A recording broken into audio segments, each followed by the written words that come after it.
എല്ലാം ചോദിച്ചു നോക്കാം. Hi, hello. ഓണലുക്കിലാണല്ലോ പരിപാടി കഴിഞ്ഞിരിക്കണോ? അല്ല, എന്തിൻ്റെ ക്ലിനിക് ആയിരുന്നു? ആണോ? കപ്പിൾസ് ആണോ?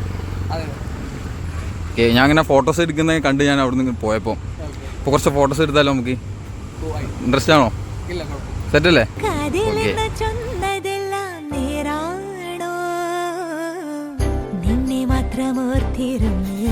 കനവുകൾ കോർത്തെടുത്ത് പുടമുറി കാത്തിരിക്കും നാടൻ പെണ്ണായി.